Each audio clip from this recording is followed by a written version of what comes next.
Saya senang dengan prinsip Prabowo. Kalau kita tidak bisa menolong banyak orang, tolonglah satu orang. Kalau kita tidak bisa menolong satu orang, minimal jangan ganggu apalagi menyakiti orang. Tampaknya konsep ini konsep privat, tapi untuk publik nggak bisa. Kalau untuk konsep publik kekuasaan, bahasanya bukan menolong. Prabowo Subianto tidak dalam rangka menolong, tapi Prabowo Subianto dalam rangka melaksanakan kewajibannya. Hak kita itu adalah dilindungi menurut pembukaan konstitusi. Dan Prabowo sudah mengatakan gak ada gunanya pembangunan jembatan dan lain sebagainya kalau kita tidak terlindungi. Pembangunan infrastruktur dan lain sebagainya gak ada gunanya kalau kita tidak dilindungi. Tapi konsep melindungi dia sepertinya agak mislead juga. Karena dikaitkan dengan tentara, militer dan lain sebagainya. Bukan itu. Konsep perlindungan itu dikaitkan dengan tugas pemerintahan. Tugas umum seorang presiden.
Yang baik, jangan sakiti orang.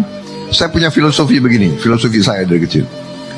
Kalau Anda tidak bisa bantu banyak orang, bantulah beberapa orang. Kalau Anda beberapa orang pun tidak bisa bantu, bantulah satu orang. Kalau satu orang pun Anda tidak bisa bantu, minimal jangan menyulitkan, menyusahkan, apalagi menyakiti orang lain.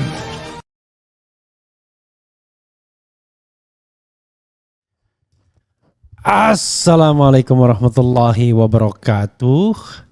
Sobat RH sekalian, jumpa lagi kita di channel yang keren ini. Keren cadas. Ya Sobat RH sekalian, saya khawatir kita terjebak pada materialisme. Pada terjebak materialisme itu adalah Anda bisa menggaruk dari negara, Anda bisa greedy dalam berbisnis karena Anda pebisnis, lalu Anda berlagak seperti Robin Hood, menolong orang lain. Bukan begitu yang kita inginkan, itu satu ya.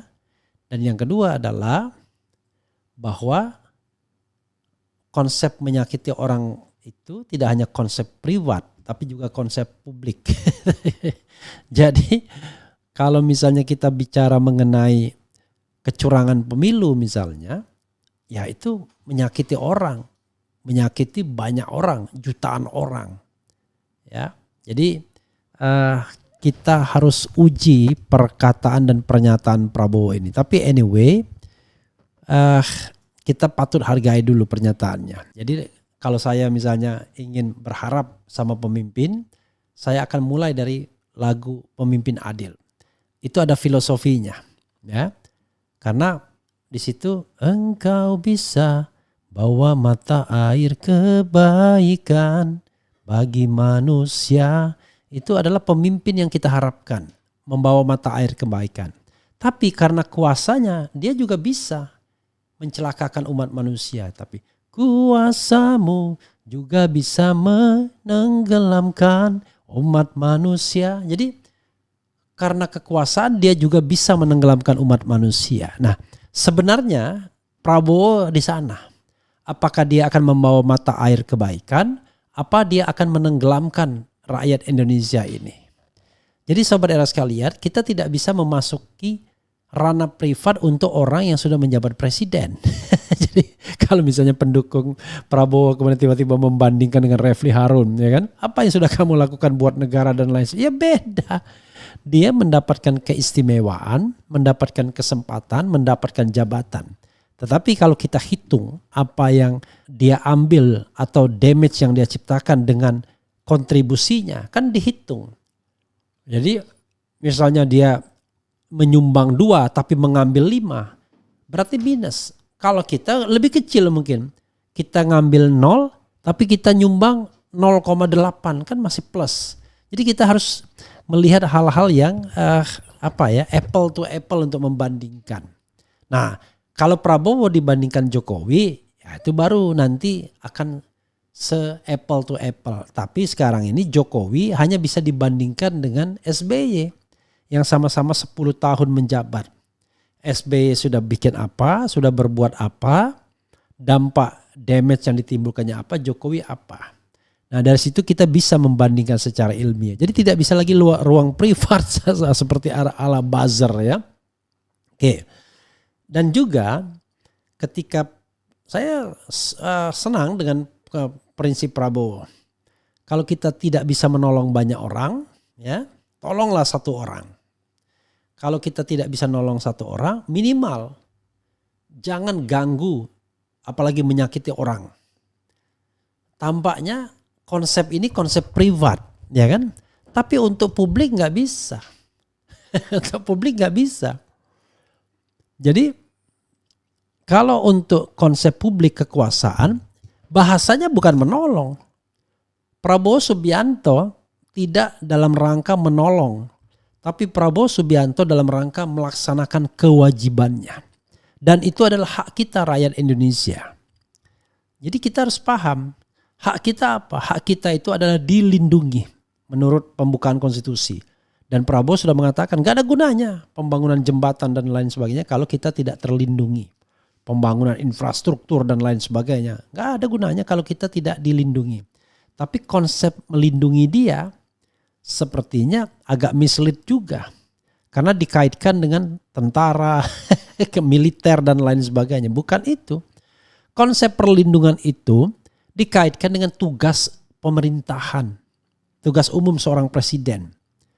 Ya, maka dikatakan itu. Kemudian daripada itu untuk membentuk pemerintahan negara Indonesia yang melindungi segenap bangsa dan seluruh tumpah darah.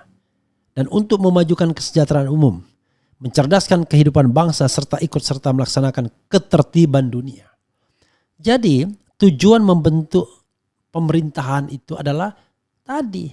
Jadi itu bukan tugas sekedar tugas pertahanan, tugas keamanan. Tidak, itu adalah tugas yang dilekatkan kepada pemerintah. Dalam hal ini chief eksekutifnya adalah seorang presiden. Jadi itu adalah tugas, kewajiban dan hak masyarakat. Jadi nggak bisa lagi konsepnya menolong, ya. Dan tidak boleh lagi kita bicara satu orang. Seluruh rakyat Indonesia, either dia pendukung atau bukan. Itu yang kita harus luruskan konsepnya, ya. Dan tidak bisa lagi kemudian tiba-tiba masuk ruang privat. Ada orang yang kritis dianggap mengganggu. Itu nggak masuk konsep itu. Justru kekritisan itu dibutuhkan untuk menjaga agar pemerintah on the right track, agar melaksanakan kewajibannya. Kami nagih sebagai warga negara. Itu konsepnya harus dibalik. Jadi kalian yang menjadi pemimpin itu, kami rakyat Indonesia sudah kasih fasilitas. Mulai dari fasilitas kekuasaan, fasilitas finansial, fasilitas APBN. Karena itu kami menagih hak kami untuk dilindungi, disejahterakan, dicerdaskan. Itu ya konsepnya. Agar kami menjadi insan-insan yang hebat yang bisa ikut dalam ketertiban dunia. Karena ini penting juga buat para buzzer yang kadang-kadang gak paham konsep bernegara. Konsepnya dia dibalikkan kepada konsep privat. Apa yang sudah kau berikan buat negara? Lah, yang menjadi presiden itu cuma satu orang. Anda nggak bisa membandingkan antara Prabowo dengan Anies Baswedan. Anies hanya mengabdi di Jakarta. tapi Prabowo akan menjadi Presiden Republik Indonesia. Ya, paham ya? Mudah-mudahan nggak gagal paham. Yang seperti ini kalau kita bicara sama orang yang nggak paham, ribet artinya. Jadi nggak bisa lagi pakai konsep privat itu ya. Nah kalau dalam kehidupan privat, bolehlah Prabowo bilang begitu ya. Itu kehidupan privat, kehidupan bermasyarakat. Kalau kita tidak bisa nolong orang, ya tolonglah satu orang. Kalau nggak bisa nolong satu orang, minimal jangan ganggu orang. Tapi kan masa kita nggak bisa nolong satu orang, itu kan terlalu berlebihan juga ya. Gitu. Dan konsep mengganggu itu justru harus jelas. Mengganggu, menyakiti itu adalah salah satunya adalah mengambil haknya, ya. Melanggar hukum itu menyakiti, mengganggu, menyakiti. Jadi kalau kemarin misalnya politik gentong babi itu menyakiti orang. Tidak hanya menyakiti satu orang tapi banyak orang, jutaan orang. Menjadikan Gibran sebagai wakil presiden itu menyakiti banyak orang. Karena pakai putusan MK, pakai lobi-lobi paman yang melanggar konstitusi dan melanggar etika. Itu menyakiti orang. Itu melanggar. Jadi dari situ saja ada inkonsistensi antara ucapan dan perbuatan. Oke, tapi itu sudah lewat. Oke, sebagai bangsa kita harus move on. Makanya move on-nya itu di depan. Jaga pilkada, termasuk pilkada DKI, dari intervensi kekuasaan. Apalagi intervensi Jokowi. Misalnya ada rumor yang mengatakan bahwa semua partai politik mau diajak gabung dalam KIM, ya kan? Diajak gabung dalam KIM misalnya. Koalisi Indonesia Maju misalnya. Itu nggak boleh. Karena itu meniadakan, menghilangkan kompetisi dan itu menyakiti rakyat, menyakiti pendukung. Coba bayangkan. Sudah jelas misalnya Nasdem dan PKS mendukung Anies Baswedan. Tapi kemudian Nasdem dan PKS dirayu-rayu mendapatkan kursi menteri misalnya, tapi syaratnya tidak mendukung Anies. Nah itu menyakiti namanya. Itu unfair competition. Oh boleh di dalam berdemokrasi seperti itu. Ya kalau Anda menghalalkan segala cara, itu namanya tidak lagi demokrasi. Kalau calonnya cuma satu, karena calon lain tidak bisa mendapatkan kendaraan, itu namanya bukan demokrasi. Jadi demokrasi itu membuka pintu rekrutmen. Makanya ke depan kalau memang Prabowo tidak mau menyakiti rakyat Indonesia, mau berbaik hati adalah lakukan hal-hal seperti ini. Ya. Satu, hilangkan itu namanya presidential threshold. Agar semua partai politik peserta pemilu itu bisa mencalonkan dan mengelus jagonya sejak dini. Dari awal. Tidak terhalang ada persentase kursi. Nanti akan mengatakan, wah nanti kebanyak calonnya. Loh, itulah maksudnya 2 putaran. Sebanyak-banyaknya kan hanya terbatas pada peserta pemilu. Kalau peserta pemilunya 16, ya paling 16 slot. Itu pun tidak akan dipakai semua. Orang kan tahu diri. Oke. Dan yang kedua, evaluasi. Semua undang-undang yang menyakiti rakyat. Nah itu dalam konsep publiknya, bukan konsep privat lagi. Apa undang-undang yang menyakiti rakyat? Undang-undang tentang pertambangan itu kan menyakiti rakyat. Undang-undang Omnibus Law itu menyakiti rakyat. Pelemahan KPK itu menyakiti rakyat. KUHP itu menyakiti rakyat. Nah, jadi prinsip yang tadi orang itu menjadi rakyat. Kalau orang kan kita cuma 2, 3, 4, ya kan? Jadi prinsipnya adalah bantulah rakyat. Tapi tidak bisa kata bantu itu. Tunaikan kewajiban untuk rakyat, jangan sakiti rakyat. Itu sebenarnya yang harus berubah setelah Prabowo menjadi presiden. Ya. Tunaikan kewajiban kepada rakyat, jangan sakiti rakyat. Itu harusnya. Tapi kalau di ruang privat ya bolehlah. Ya. Tapi kalau di ruang publik sudah tidak bisa lagi menggunakan kata bantu. Karena itu uang negara, bukan uang presiden. Itu bantuan negara, bukan bantuan presiden. Dan komponen terbesar dari negara itu rakyat. Penguasa hanya komponen kecil saja. Rakyat yang merupakan komponen utama dari negara tersebut, ya. Suatu saat bisa saja negara tanpa penguasa, tapi negara tanpa rakyat tidak mungkin. Oke ya, itu yang harus kita pahami ya, termasuk juga ya memahamkan apa orang-orang yang nggak paham gitu ya. Oke, coba kita bacakan komentar sobat RH sekalian. Saya harus ganti kacamata ya. Oke, coba kita baca Teguh Santoso. Berkolaborasi dengan Jokowi mengobrak-abrik konstitusi dan demokrasi, apa itu tidak menyakiti bangsa? Padahal pasca reformasi ada komitmen penegakan demokrasi dan hukum. Prabowo sosok yang tidak bisa dipercaya. Ya, kita lihat ke depannya ya. Kemudian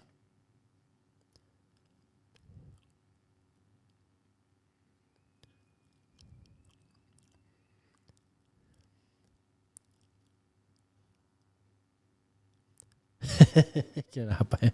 Kok ada? Oh, ada yang aneh soal minuman ya. Kemudian Bang mau tanya, kalau udah jadi langganan Keren Cadas bisa juga diskusi tentang politik dan related issues nggak sama Bang RH? Ya boleh ya, nanti kita ini ya. Semoga ya filosofi ini juga dipakai Prabowo dalam berpolitik, apalagi dalam pilkada nanti, yaitu dengan tidak menjegal Anies, karena sepertinya orang-orang dekatnya sangat rakus dan licik culas dasku, juga orang-orang Golkar, PAN dan Demokrat ya. Oke. Tidak usah cari muka dengan segala cara basi. Kok cari muka? Saya justru sedang mengkritik Prabowo, gimana cari muka? Jadi saya selalu mengatakan saya tidak percaya dengan Prabowo Subianto ya. Tapi sebagai warga negara saya tetap berharap dia menjadi pemimpin yang fatona, pemimpin yang amanah, pemimpin yang tablik sidik. Tapi saya akan menolak segala jabatan dari pemerintahan sekarang. Kok cari muka? Justru saya berharap ingin menjaga pemerintahan ini tetap on the right track. Dan jangan khawatir, saya tidak akan tertarik dengan jabatan apapun yang ditawarkan. Nah, ini tidak pernah mendengarkan Riko ini ya. Kemudian si Carlos Cardoso ini nggak paham nih orangnya. Jika Bang RH diminta menjadi penasihat ahli hukum Prabowo, apakah Bang RH mau? Nggak mau. Pertanyaannya kenapa nggak mau? Nah gini ya, bukan tidak mau berbuat bagi bangsa dan negara. Kita harus konsisten. Saya mau menjaga hati rakyat yang tetap ingin kritis terhadap pemerintahan Prabowo. Jadi untuk menjaga hati, menjaga konsistensi. Kalau seandainya tiba-tiba kita melipir kepada kekuasaan, nanti orang akan bertanya, ternyata selama ini mengkritik hanya untuk minta kekuasaan. Makanya saya katakan, kalau saya mau jadi tim Prabowo sudah sejak sebelumnya, karena pernah diminta. Tetapi saya memilih untuk mendukung Anies Baswedan yang saya anggap jauh lebih baik dibandingkan Prabowo dalam beberapa hal. Salah satunya yang saya pikirkan adalah demokrasi dan pemberantasan korupsi ya. Jadi menjaga konsistensi itu. Walaupun saya tahu orang-orang 1-2 sudah mulai melipir ya. Misalnya mengatakan umat Islam ya harus berbaik hati dengan Prabowo dan lain sebagainya. Tetapi apakah saya mendoakan pemerintahan ini berhasil? Iya harus doakan sebagai warga negara yang baik. Masa saya mendoakan negara ini hancur? Ini gimana? Mencari muka itu adalah memuji-muji Prabowo, lalu ujung-ujungnya berharap direkrut di kekuasaan. Itu namanya cari muka. Kalau saya tidak cari muka, saya cari masalah. Tapi untuk dipecahkan bersama-sama. Masalah berbangsa kita apa sih? Salah satunya adalah pejabat-pejabatnya rakus, pejabat-pejabatnya korup, pejabat-pejabatnya ketika menjabat berpikir bisnisnya, pejabat-pejabatnya nggak tahan miskin. Itu yang jadi persoalan. Sehingga di awal-awal saja idealis. Berikutnya adalah, coba bayangkan ada menteri ketika pertama kali hartanya kurang dari 1 miliar. Baru 10 bulan berkuasa sudah 11 miliar. Dari mana? Coba nggak mungkin. gaji seorang menteri itu 1 miliar per bulan. Nah, tapi orang Indonesia ini kan permisif. Sayangnya KPKPN itu dibubarkan. Padahal kalau dia tidak dibubarkan, dia akan bisa melakukan investigasi dari mana penambahan harta kekayaan sampai 10 miliar dalam jangka waktu hanya 10 bulan berkuasa. Nah, ini yang harus kita pahamkan dan pahami ya. Jadi dalam posisi apapun Anda bisa idealis, tetapi begitu masuk kekuasaan Anda kemudian menjadi pencoleng. Atau memang dari awalnya pencoleng duluan dan diajak terus dalam kekuasaan. Makanya saya katakan pemerintahan Prabowo itu akan berhasil kalau dia ya tidak merekrut orang-orang yang bermasalah. Tapi kalau dia merekrut orang-orang bermasalah yang harta kekayaannya kita tidak tahu dari mana, atau kita tahu bahwa harta kekayaannya karena simsalabim, karena menjabat, karena melakukan proyek hengki-pengki dan lain sebagainya. Walau wa na'udzubillah min zalik, tidak akan pernah berhasil bangsa ini menjadi bangsa yang besar karena dipimpin oleh orang-orang yang korup, gitu ya. Undang Sri Bintang atau Munarman, insya Allah ya. Sri Bintang kayaknya sudah sangat senior, tapi saya ya. Thank you sudah jawab Bang. Salam dari Sydney. Ya, terima kasih. Kemudian Teguh Santoso, nggak bisa Pak Refli, harapan Anda ke Prabowo seperti mengharapkan fata morgana di tengah padang gurun yang luas. Karena sikap dia selama ini 11-12 dengan Jokowi. Kalau dia orang benar, dia menjauh dari Jokowi. Ya saya sudah bilang, saya nggak percaya. Tapi kan saya hanya berkatakan berdoa. Ya kan? Itu sama dengan Rasulullah SAW mendoakan agar Islam diperkuat dengan salah satu dari dua Umar. Either Umar bin Khattab atau Umar bin Hisham. Yang tidak lain adalah Abu Jahal. Dan ternyata yang dipilih adalah Umar bin Khattab. Kan begitu. Nah kita harapkan, kita doakan saja bahwa Prabowo akan berbeda dengan Jokowi. Prabowo akan amanah, akan jujur dan lain sebagainya. Kalau tidak, ya saya sudah katakan, saya dari awal saya tidak percaya, kan begitu. Gitu ya. Apalagi? Selama 10 tahun ini banyak pencucian uang dan perdagangan orang. Ya itulah. Coba bayangkan bangsa ini ya. Gimana kita mau menjadi bangsa yang baldatun toyibatun warabun ghafur. Menyebut Mr. T saja, siapa saja nggak berani gitu. Ya kan? Said Didu nanti Senin dipanggil polisi sudah.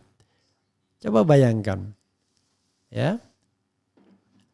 Jadi orang yang memperjuangkan haknya, ya, bersuara untuk kebenaran, justru diproses hukum di negeri ini. Tapi para mafia, para pencoleng, para koruptor, nggak ada, malah dilindungi. Kan itu persoalan bangsa kita, ya. Dan aparat hukumnya lebih melindungi para cukong ketimbang rakyat. Itu yang menjadi soal. Jadi yang di penjara itu, kecuali penjara koruptor ya, orang-orang yang baik dan kritis. Orang-orang yang tidak baik, tidak kritis, korup, jadi penguasa atau berdiri di lingkaran kekuasaan. Hancur negara kalau begitu caranya. Ha? Nah ini kita titipkan kepada Prabowo, walaupun Teguh Santoso tidak percaya, ya. Jadi sudahlah. Jadi kata Cardozo jadi kalau negara ini baik, ya saya bahagia. Soal jabatan, soal apa, itu enggak. I don't care, ya kan? Jadi I care mengenai nasib bangsa ini. Begitu ya, saudara sekalian. Wassalamualaikum warahmatullahi wabarakatuh. Keren, cadas, cia.